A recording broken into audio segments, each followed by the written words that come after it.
Assalamualaikum warahmatullahi wabarakatuh. Sahabat khusyuk yang dirahmati Allah, hari ini kita akan mencoba mengkaji kembali kitab Al-Khusyuk fi Shalah yang disusun oleh Syekh Sa'id bin Ali bin Wahab Al-Qahtani. Insya Allah kitab ini akan mengajak kita, menuntun kita bagaimana merasakan khusyuk, bagaimana syariatnya, sampai kita bahkan memasuki hakikat ilmu khusyuk itu sendiri. Dan ini bisa kita rasakan sampai merasakan bergetarnya jiwa ketika takbiratul ihram, bahkan merasakan petunjuk-petunjuk itu akan diberikan oleh Allah melalui pengajaran-pengajaran kitab ini. Insya Allah saya ditemani oleh Ustadz Syarif. Assalamualaikum Ustadz. Waalaikumsalam. Ustadz, ini jamaah menginginkan untuk mengaji kitab yang bisa menyusun dan menuntun kita. Jadi harapannya selama ini kita sholat begitu saja. Iya. Sampai Rasulullah mengatakan kam min qa'imin hadzuhu min sholati ata'abu wa nasab. Berapa banyak orang sholat tapi dapatnya capek-capek dan penat. Nah, ini menjadi renungan kita. Alhamdulillah kita memiliki kitab yang luar biasa, Al-Khusyuk fi Shalah. Ini kitab yang mudah-mudahan jamaah bisa mengikuti kajian ini, yang disusun oleh Syekh Sa'id bin Ali bin Wahab Al-Qahtani. Dan ini luar biasa dari memahami dari sisi bahasa sampai kepada hakikat daripada sholat itu.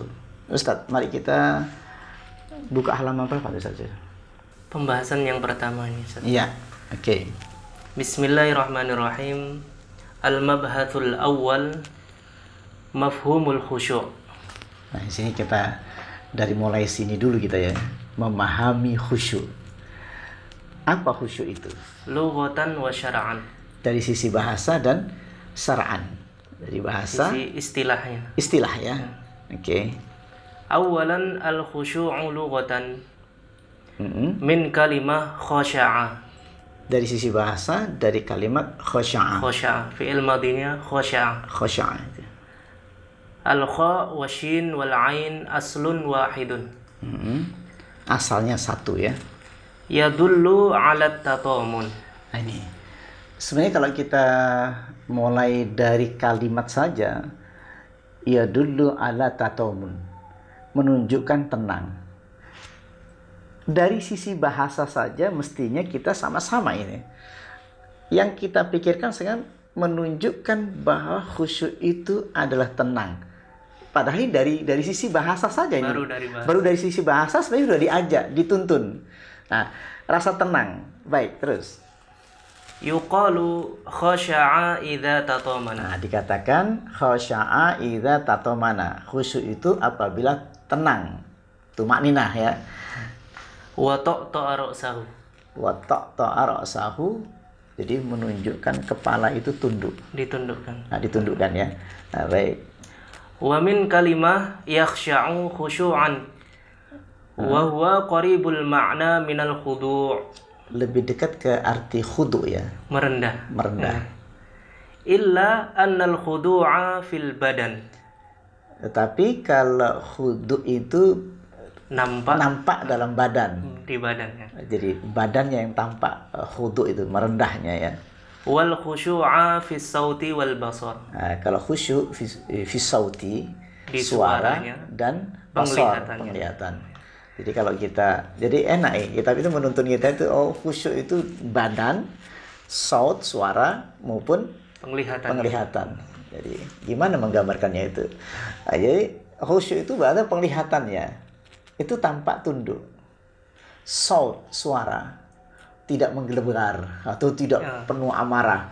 Jadi lunak. Jadi suara yang nyaman, suara yang lembut, suara yang indah. Jadi dari itu kehusyuan dari sisi lughah ya. Faqala Allah Ta'ala wujuhu yawma idzin khashi'ah. Wujuhu yawma idzin khashi'ah. Wajahnya tampak dari lahir ya, rasa takut kepada Allah, merendah, bukan merendah lagi, mencekam ya. Jadi wujuhu yauma idzin khasyah menunjukkan bahwa keadaan. Jadi kita diajak oleh Allah dengan Al-Qur'an ini, diajak melihat keadaan. Jadi kalau kita boleh ekspresikan wujuhu yauma idzin khasyiah. Betul Ustaz ya? Nggih. Wajahnya penuh rasa tunduk, takut. Wah, itu apa ya? Ekspresinya itu ketika nanti di akhirat kelak itu kita dipanggil Allah, penuh rasa takut. Jadi, apa ya, suasana berarti ya, suasana takut yang mencekam dalam hatinya, yang tampak nanti lahiriah, matanya, suaranya, penglihatannya, badannya, nyambung semua berarti dari sisi bahasa tampak sekali. Tampak lahiriahnya orang yang takut kepada Allah itu. Makanya ditariknya ke alam nanti di akhirat kelak, ketika kita banyak dosa yang begitu hebatnya, yang tidak mungkin. Jadi saya akan bayangkan bagaimana ekspresinya orang yang takut diadili di pengadilan aja deh. Pengadilan saja kita punya salah, habis melakukan kesalahan yang paling berat, dosa yang paling berat, yang malu kita untuk menatap ke depan, di depan hakim. Rasa khusyuk dan tunduk, maka lirihlah suaranya, maka merendahlah suaranya, badannya pun merendah.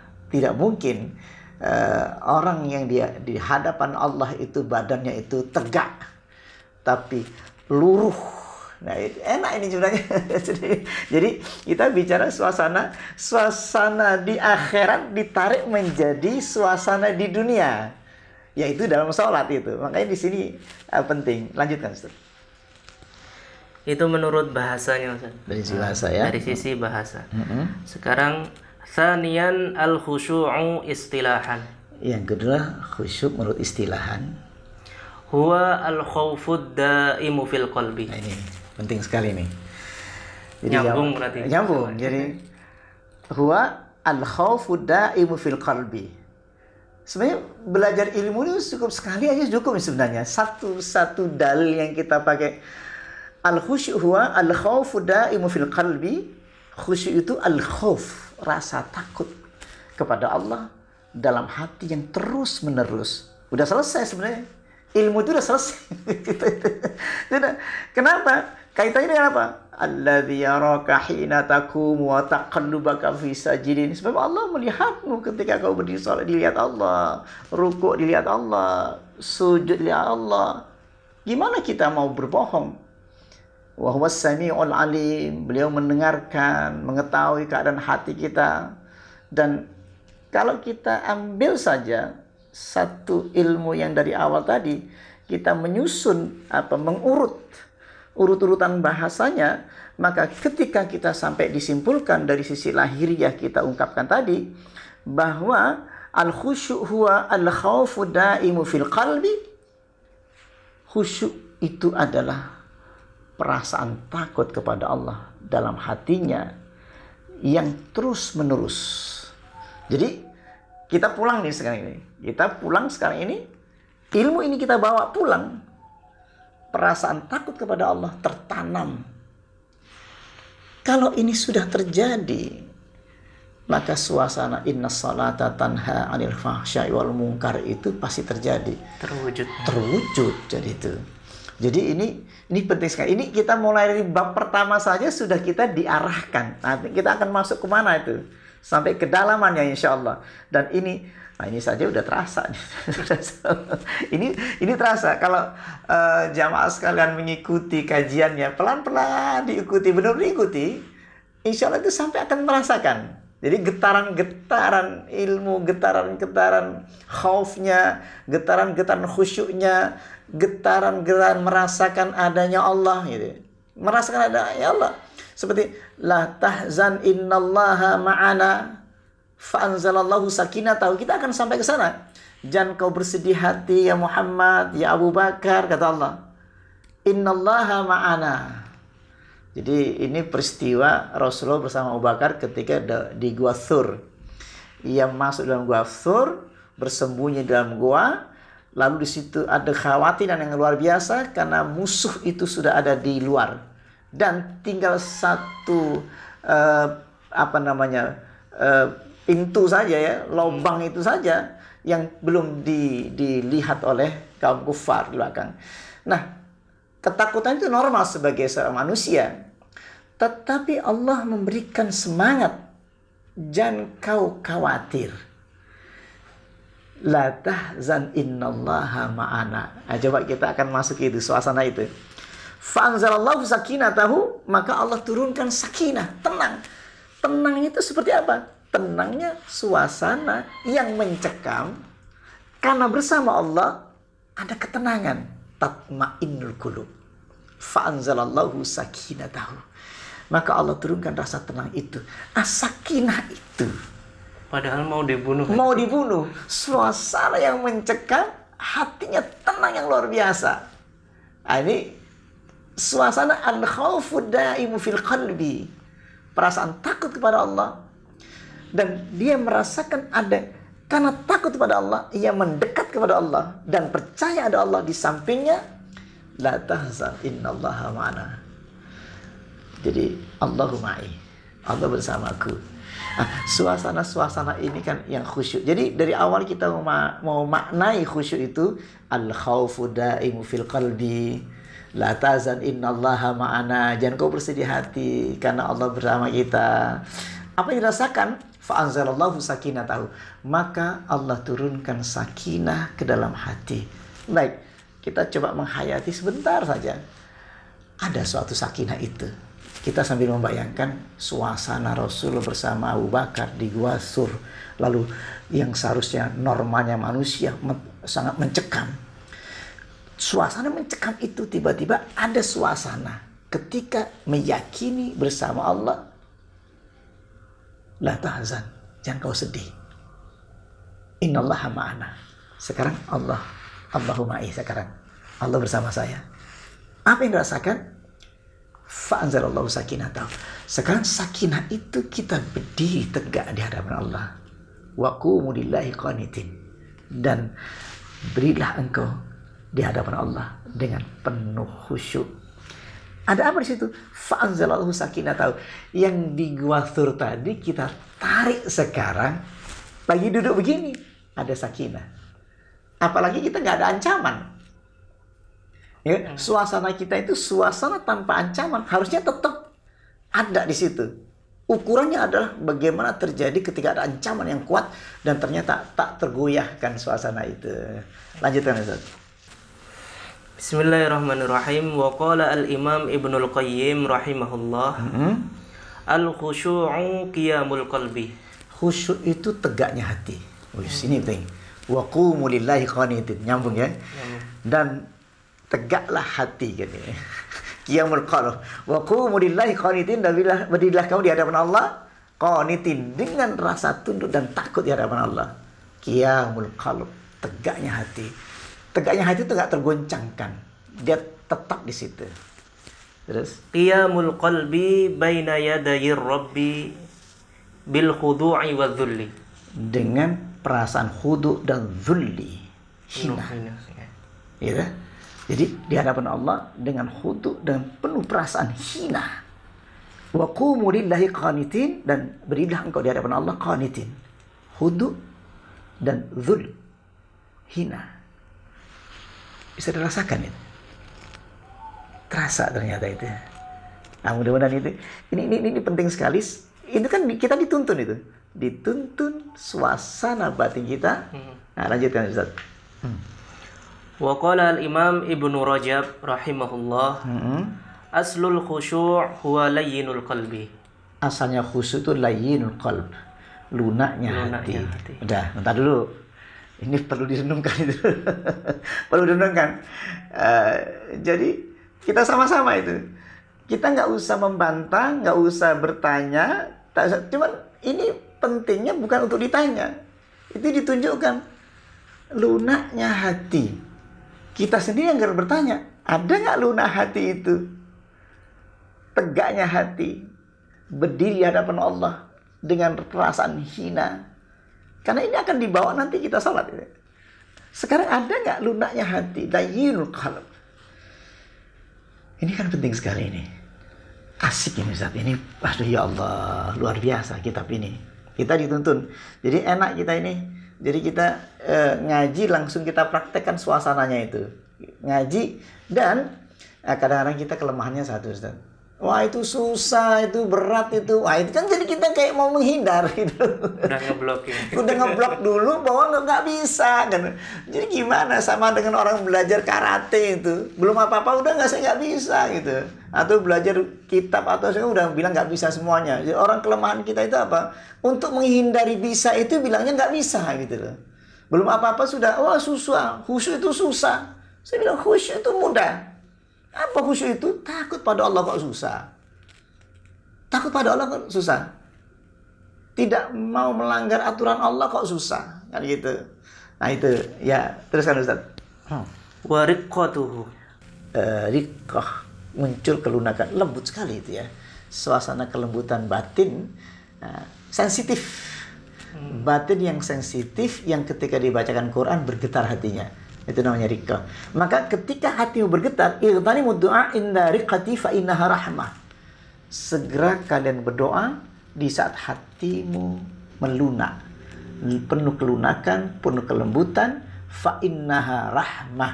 Nah, kita kan nggak tahu rahmat yang mana sih selama ini. Assalamualaikum warahmatullahi wabarakatuh kan. Rahmat itu sampai sekarang kita nggak tahu. Kata Nabi, rahmat itu kelembutan hati. Makanya ketika kelembutan hati turun, fa innaha rahmah. Maka ightanimu du'a inda riqqati fa innaha rahmah. Segera kau berdoa. Nah, kita coba nanti mudah-mudahan ini riqqah terjadi dan kita akan berdoa untuk merasakan bagaimana pengkabulan itu terjadi. Fa idza khasha'al qalbu tabi'ahu khusyu'u jami'il jawarih. Apabila khusyuk itu hatinya akan diikuti oleh seluruh anggota tubuhnya. Jadi otomatis. Memang ini suasana batin ini. Kalau hati marah, ya otomatis badan kita akan suasana marah. Kalau hati kita lembut, maka ekspresi wajah kita juga lembut. Kalau hati kita penuh riqqah, kelembutan dalam hati akan diikuti oleh jawari, seluruh anggota tubuh kita itu. Tapi ada juga satu kasus ya. Sayyidina Umar melihat ada orang sholat yang khusyuk, tapi dia mencoba mengkhusyuk-khusyukkan, namanya takhasya'. Dan Sayyidina Umar itu melihatnya padahal sedang sholat, itu irfa' raqabatak, angkat tengkukmu. Jadi benar-benar tepok di punggungnya di sini, di tengkuknya itu, sehingga terkejut gitu kan. Khusyuk itu hahuna. Khusyuk itu hati, bukan tampak dari jawarihnya seperti itu, tapi hatinya enggak. Itu yang terjadi. Makanya dikatakan bahwa itu khusyuk itu di hati, kemudian akan diikuti anggota badan. Jadi kalau kita enggak meteng-meteng apa ya? Kalau Jawa itu meteng-meteng, mengusuk-usukkan. Islam itu. Wa ta'riful mukhtar. Al-khusyu'u layyinul qalbi. Nah, ini makna yang terpilih. Khusyuk itu layyinul qalbi, lunaknya hati.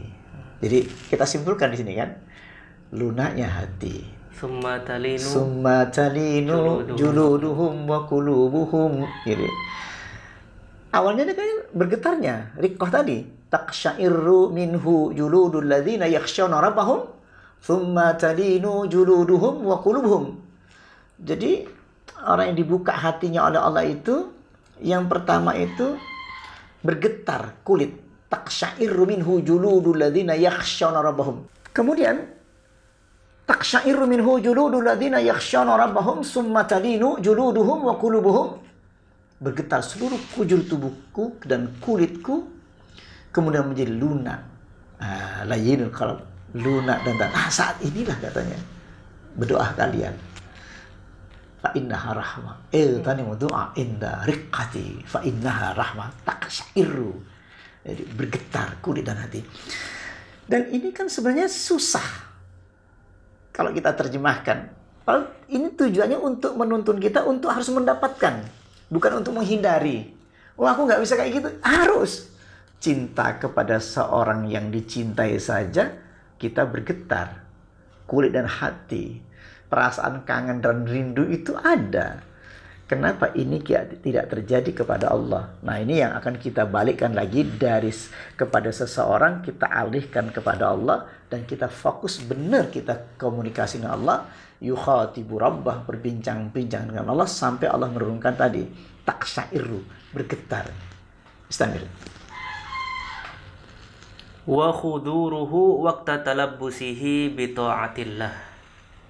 Dan hadirnya Ketika mengerjakan ketaatan. Taat kepada Allah itu hadir benar-benar dalam rukuknya, dalam sujudnya, suasananya itu harus terjaga.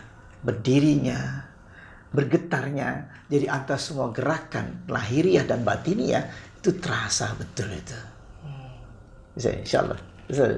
Lanjut, Ustaz. Fatattabi'uhu jami'ul jawarihi wal a'dha zahiran wa batinan. Nah, diikuti oleh seluruh anggota badannya, zahiran wa batinan, lahir dan batin. Udah ketemu kesimpulannya sudah sebenarnya. Jadi ini kajian simpel saja lah, kita nggak berat-berat, tapi keluhan kita tentang bahwa ini berat, ini menuntun kita sebenarnya agar memudahkan sampai kita bisa merasakan pengalaman-pengalaman batin kita ini. Iman itu kan batin, cinta itu kan batin, rindu itu batin, ihsan itu kan batin. Kenapa ilmu batin ini kok dihindari? Kita tampak lahiriahnya sholat. Bahkan yang mengerikan lagi, innal munafiqina yukhadi'una Allah wa huwa khadi'uhum idza qamu ila sholati qamu kusala yura'una nas wa la yadhkuruna Allah illa qalilan. Jadi orang-orang munafik itu menipu Allah, kata Allah itu. Dan Allah akan balas tipuannya itu. Ngeri sekali. Jadi simple, di mana kok disebut menipu Allah? Idza qamu ila sholati, apabila beri salat qamu kusala. Berdiri itu berat sekali, dan itu kan kerjaan kita itu. Berat sekali. Mestinya kan berusaha sampai menemukan itu, dan kita tidak boleh menghindar bahwa ini, oh ini saya nggak bakat.